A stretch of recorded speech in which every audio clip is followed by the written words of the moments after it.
something, not knowing what it means. What does it actually mean? I am Tattvam Asi.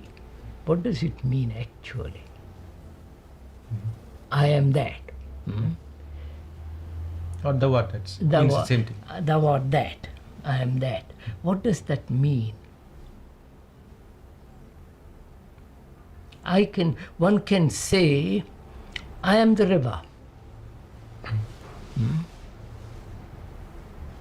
That river that has got tremendous volume behind it of water, moving, restless, pushing on and on and on and on and on through many countries and so on. I can say I am that river.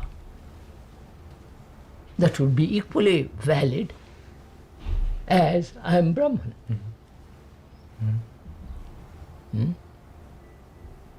Why do we say I am that and not the river, or the poor man,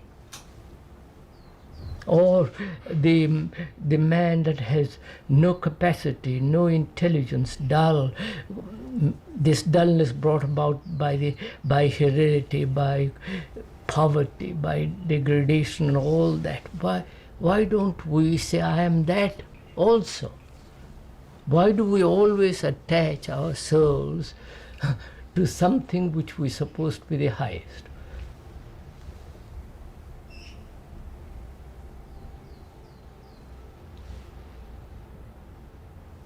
That perhaps only means that which is unconditioned. Yovai bhuma tat sukham. That which is unconditioned. Unconditioned, yes. So since there is in us this urge to break all conditioning, we look for the unconditioned. And can a conditioned mind, can a mind that is small, petty, narrow, living on superficial entertainments, can that know or conceive or understand or feel or observe the unconditioned? No. No. So why should it? But it can uncondition itself. That's all it can do. Yeah.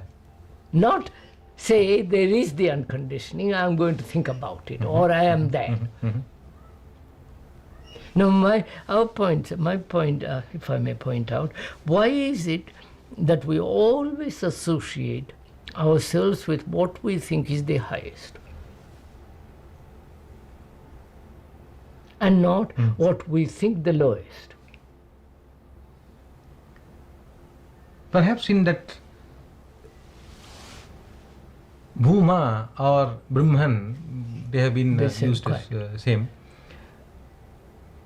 There is no division between the highest and the lowest. That which is unconditioned.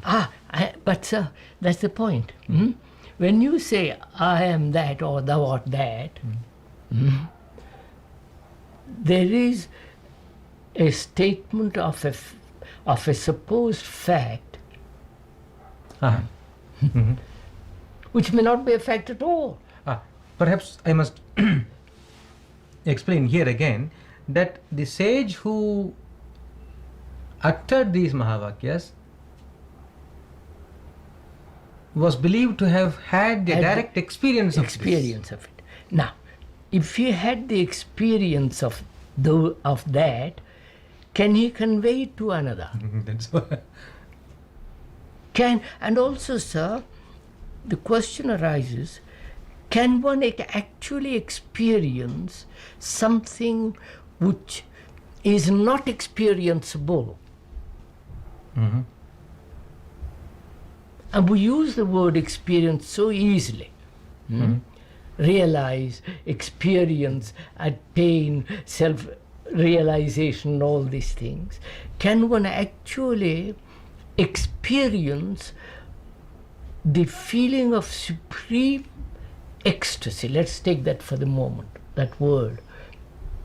Can one experience it? Wait, sir, wait.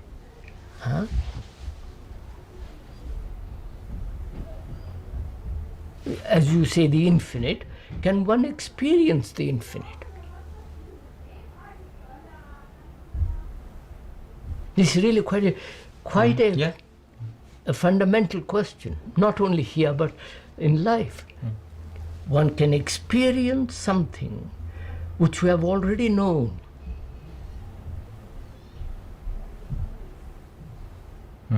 I experience meeting you.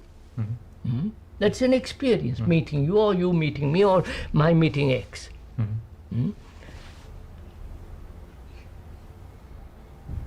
And when I meet you next time, I recognize you, don't I? Say, well, Joe, I met him at start. So there is in experience the factor of recognition.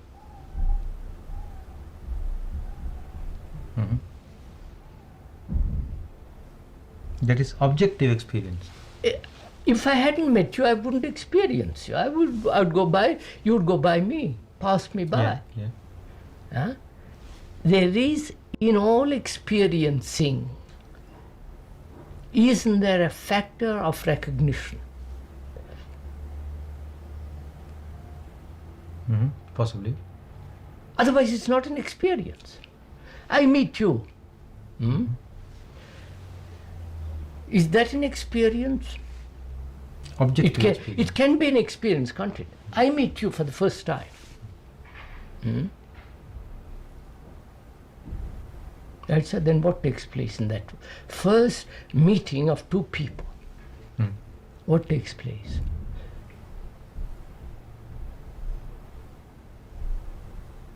An impression. An impression in the mind. Impression of like or dislike, say by saying he's a very intelligent man, or he's a stupid man, or he should be this or that.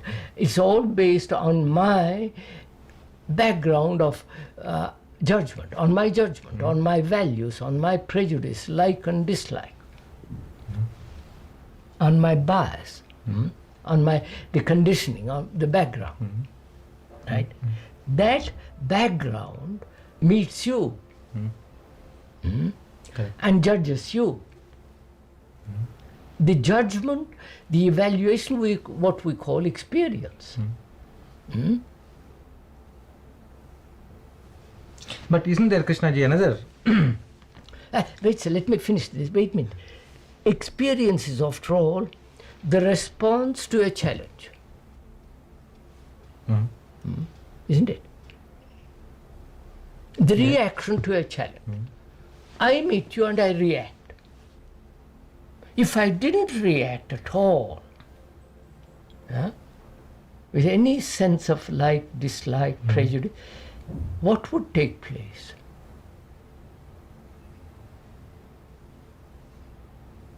Yeah. What would happen? In this relationship in which the one, you perhaps, have no prejudice, no reaction, you are living in quite a different state, and you meet me. Then what takes place?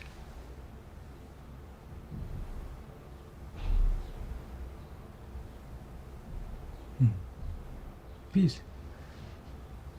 I must recognize that peace in you, that quality in you. Otherwise, I pass you by.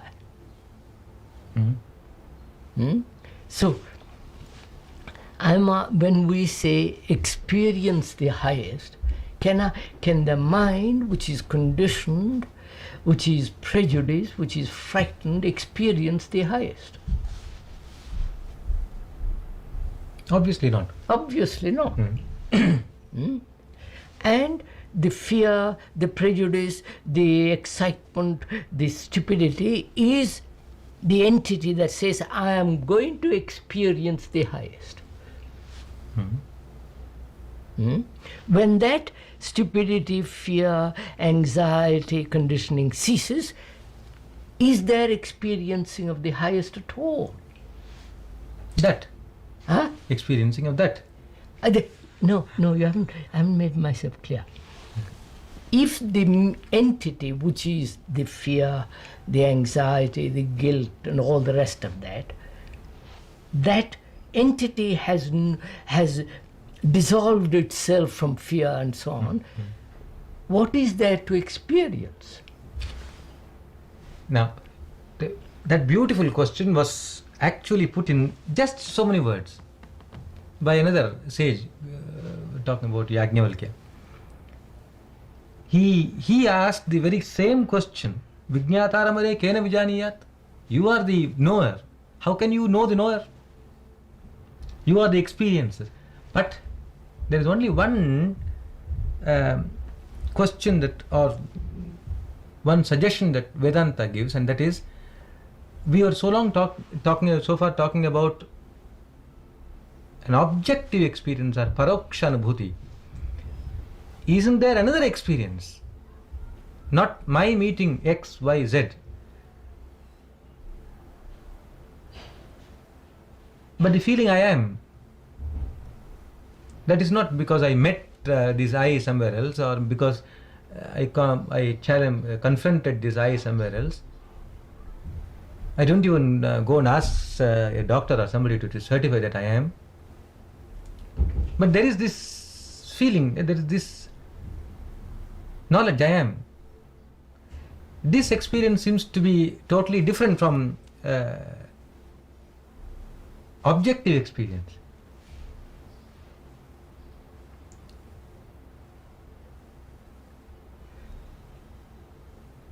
So what is the purpose of experience?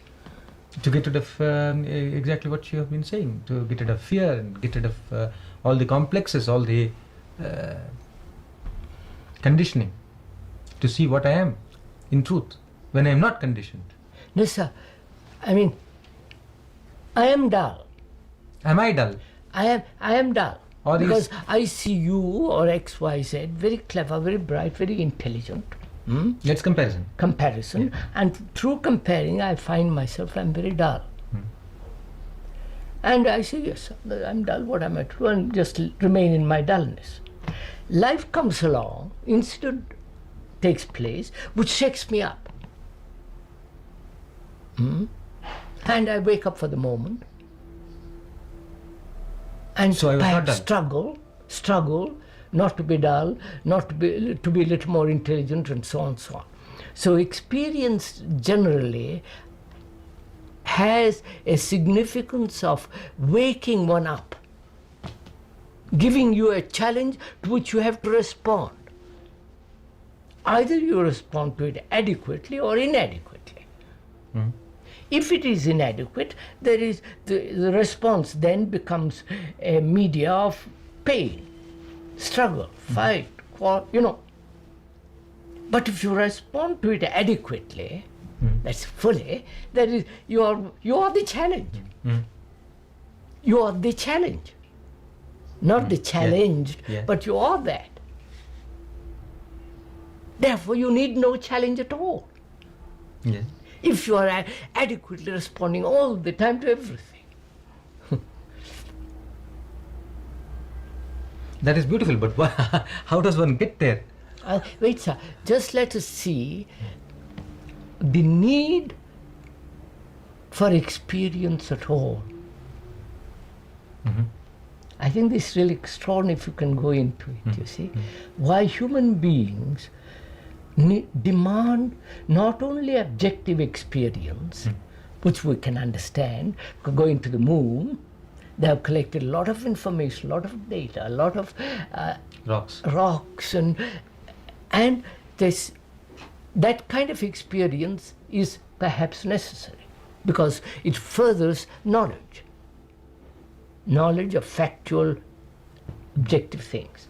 Now, apart from that kind of experience, is there any necessity for experience at all? Subjectively. Yeah, I don't like to use subjective and objective. Is there the need of experience at all? We've said experience is the response to a challenge.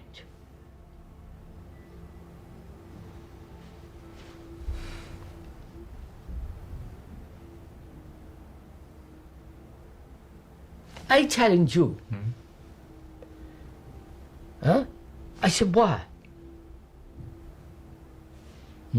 And you either respond to it, say yes, perfectly right, why?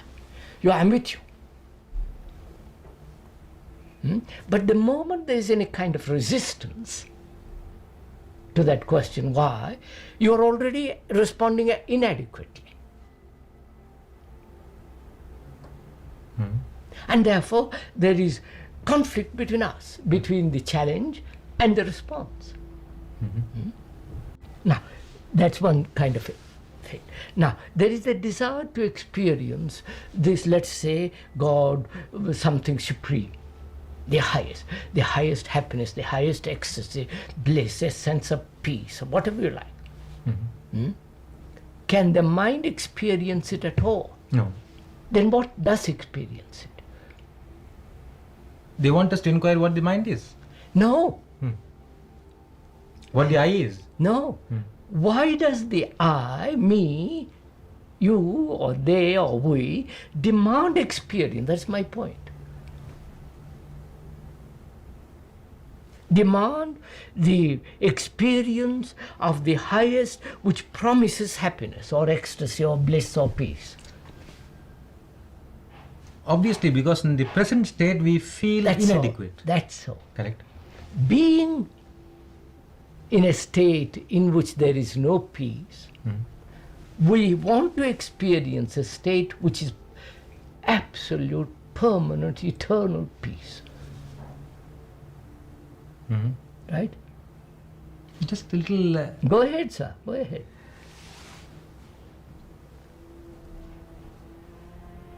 It is not so much that I am restless and there is a state of peace. I want to know, What is this? No, is this feeling, I am restless, or if I may, if you may forgive the bad grammar, I is restless. Is the I restless, or is the I dull? Am I dull, or is dullness only a condition which I can shake off? Now, who is the entity that shakes it off? Wakes up. The I wakes up. No, sir. That's why it's difficult. Wait, sir. Let's finish this first. I am unhappy, miserable, sorrow, laden with it. And I want to experience something which has no sorrow, because that's my craving. I want to have an ideal, a principle, or an end, which by struggling, I ultimately get that. That's my craving. And I want to experience that and hold on to that experience. Right? That is what all the, apart from all the clever sayings, clever covering, that is what human beings want. Yeah. Yeah. And that's perhaps the reason why another very great South Indian sage said, Asha Eramin, Ishanodu Ayanum Asha Eramin, he said, it's very beautifully. What's that? He said, cut down all these cravings. Even the craving to be one with God, cut it down, he said. Yes. No, I understand. No, wait a minute. If the mind can free itself from this agony, then what is the need of asking for an experience of the Supreme? There won't be. No, certainly. It has no more. It's no longer caught in its own conditioning. Therefore, it's something else. It's living in a different dimension. Therefore, the desire to experience the highest is essentially wrong. If it is a desire. Whatever it is. How do I know the highest? Because the sages have said it. I don't accept the sages. They might be caught in illusion. They might be talking nonsense or sense. I don't know. I'm not interested. I find that as long as the mind is in a state of fear, it wants to escape from it and projects an idea of the Supreme and wants to experience that. But if it frees itself from its own agony, then it is altogether a different state. It doesn't even ask to experience because it is in quite a different level. Right? Now, why do the sages, according to what you have said, say you must experience that, you must be that, you must realize that? They didn't say you must. I You mean, are. Put it any way like that. Why should they say all these things? Would it not be better to say, look here, my friends, get rid of your fear. Get rid of your beastly antagonism. Get rid of your childishness. And when you have done that, Nothing more remains. nothing more. You'll find out the beauty. You don't have to ask them. Fantastic. Fantastic.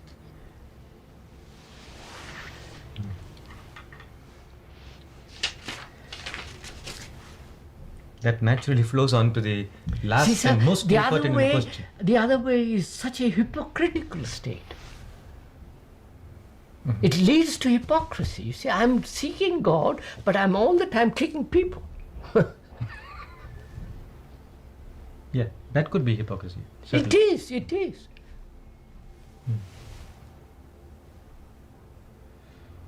That leads me on to the last and perhaps very impertinent question. No, or sir, there is no statement. impertinence. Go ahead. I am neither flattering you nor insulting you, Krishnaji, when I say that it is a great experience to sit near you and talk to you like this. Your message is great. And you have been talking for over 40 years of things you have considered very important to man. Now, 3 questions. Do you think a man can communicate it to another man? Question number 1. Do you think that others can communicate it to still others? If so, how? Communicate what, sir? This message that you have dedicated your life to, or whatever you call it, you may call it message, you may call it. Call it what you like, doesn't matter.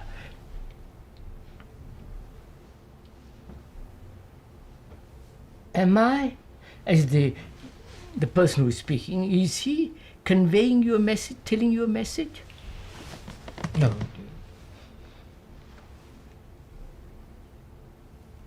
You may call it an awakening. No, question. no. I'm asking you, sir. Just look at it. Huh? I guess we feel so. The listeners. What is he saying? He says, look at yourself. Exactly. Nothing more. Nothing more is necessary. Nothing more is necessary. Look at yourself. Observe yourself. Go into yourself. Because you, in this state as we are, you will create a monstrous world. You may go to the moon, you may go elsewhere, further to Venus, Mars, and all the rest of it, but you'll always carry yourself over there. Change yourself first. Change yourself, not first one. Change yourself. Therefore, to change, look at yourself. Go in, observe, listen, learn, all the rest of it. That's not a message or you can do it yourself if you want to. But somebody has to tell. I am telling you. I say, look at this marvelous tree. Look at this beautiful African flower. Till you said that, I didn't look at it. Why? Why? It's there, around you. Yeah. Why didn't you look?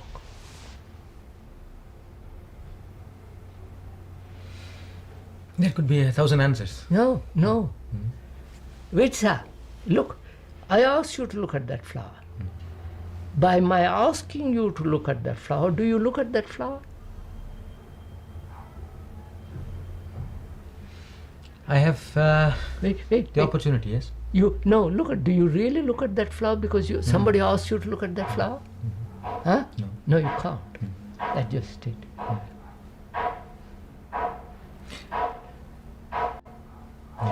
I say to you, you are hungry. Are you hungry if I... No. You know when you are hungry. Now, you know when you are hungry, and yet you want somebody to tell you to look at the flower.